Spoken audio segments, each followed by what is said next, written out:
Afternoon, Transformers noobs. Welcome to this little thing I've decided to dedicate my time to for some reason. Kingdom has come, and today we're cycling on with Kingdom Cyclonus.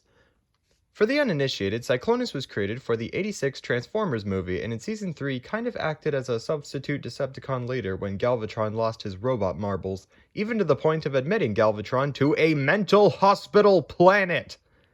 It's stuff like this that reminds me that cocaine was really popular in the '80s. I always really liked Cyclonus, even though he never did anything in the movie. Seriously, the most memorable thing he does is be born from Bombshell, and he gets that armada that only shows up for one shot.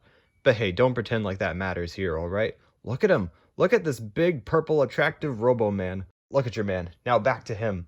Honestly, I have a hard time even knowing where to begin, which is kind of an issue because this is my first video.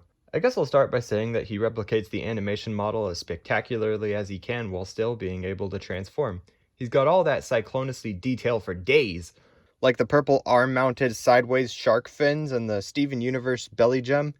Instead of going for the harsh, Robbie-rotten deep purple of the original toy, this figure goes instead for the Sunbow-accurate light purple straight off the genderqueer pride flag.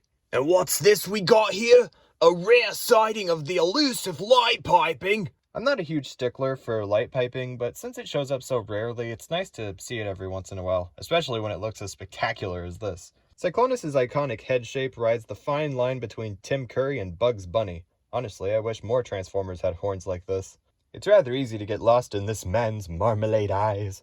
Unfortunately, Nightstick isn't included in this set, but I solved this problem by not caring. Seriously, does anyone care about Target Masters? Oh no. I'll be hearing from the Nightstick stands real soon. He instead comes with this presumably tune-accurate blaster, and because of the transformation, you can actually rotate the hands to have these punch thrusters on the ends of his arms. Maybe he took some fashion tips from Hoist or something. Or handsless Optimus Prime.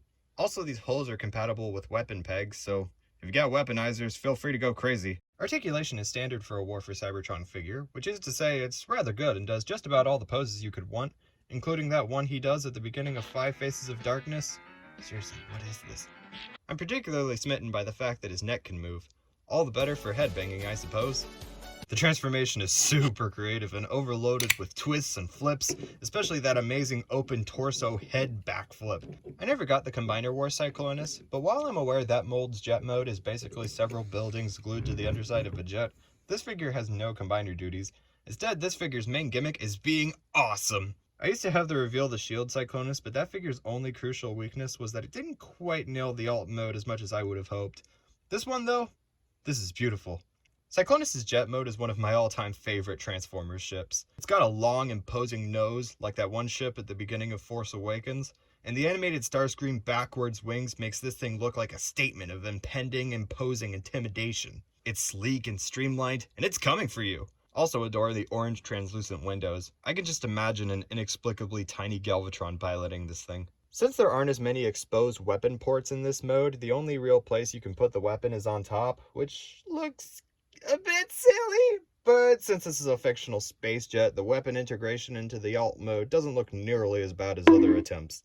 And finally, just when you wonder how this could get any better, it hits you with the landing gear that seamlessly blends into the robot mode shins. Also, you can apparently open this flap on the bottom to make it look like a shark muppet. I'd say my only quibble with this figure is that these parts of the jet mode don't fold down as flush as they show on the animation, but it's fine. I guess those could be air intakes? Vents?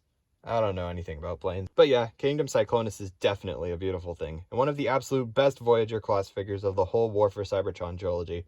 Honestly, I can't look at this thing without thinking of that Vince DiCola score.